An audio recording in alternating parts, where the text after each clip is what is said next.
langga, welcome back to my channel. So for today's video mga langga, kailangan na pod ko'y gustong i-share sa inyo ha mga langga.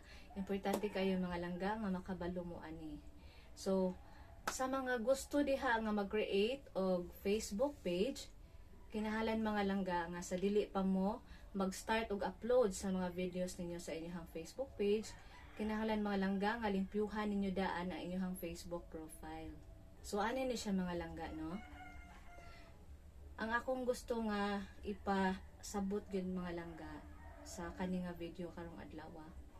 Kay once nga mag-create mo og Facebook page, kinahanglan mga langga no nga ang inyong Facebook profile kay limpyo siya, ni follow siya sa monetization policy ni Facebook. Kinahanglan mga langga nga inyuhan na siyang ipang-delete na tanang mga videos nga naay mga copyright or tanang mga videos nga gipang share ninyo diha sa inyong Facebook profile. Yes mga langga. Mauna ang importante ninyong buhaton kay para ang inyong Facebook page dili siya ma-violate. Wala siya violation. If ever man gani mga langga nga ni-follow mo sa tanan nga monetization policy ni Facebook sa inyong Facebook page, so kung ang inyo asang profile page limpyo siya, so okay kaayo mga langga, 100% jud nga ma-monetize na inyong channel kung ma-reach ninyo ang requirements ni Facebook. So mo na mga langga, mientras sayo pa kinahanglan mga langga nga limpyuhan sa ninyo daan ang inyong Facebook profile. Inyo na ipang-delete diha tanan nga mga videos nga paminaw ninyo nga kuan siya kanang naa siya copyright or wa siya ni-follow sa monetization policy ni Facebook. Kay para ang inyong bagong Facebook page nga gibuhat dili siya maapektuhan. Yes mga langga.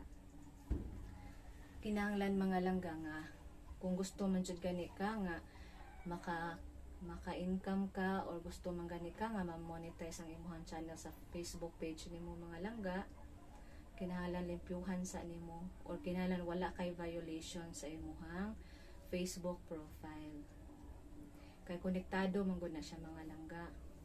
Yes mga langga, once nga naay violation imong Facebook profile, ay imong Facebook page, bisan pag ni kuan ka diha, ni follow ka sa mga monetization policy ni Facebook sa imong Facebook page, so maapektuhan ra gyapon siya sa violation sa imong Facebook profile.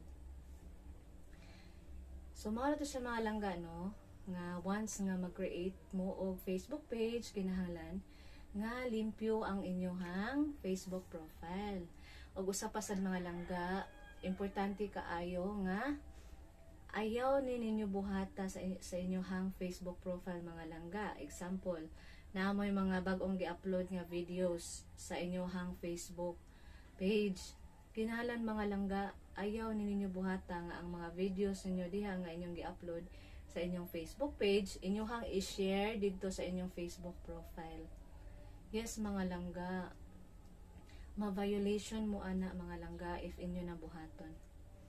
Mo na mga langga akong pasabot nga kinahanglan limpyo ang inyong Facebook profile. So ana lang siya mga langga. Kinahanglan nga ang mga videos nga inyong gi-upload sa inyong Facebook page dili ninyo i-share sa inyong Facebook profile kay violation siya. So I hope mga langga na may nakatunan sa akong video karong adlaw. If you like this video, just like, share and follow. Thank you mga langga.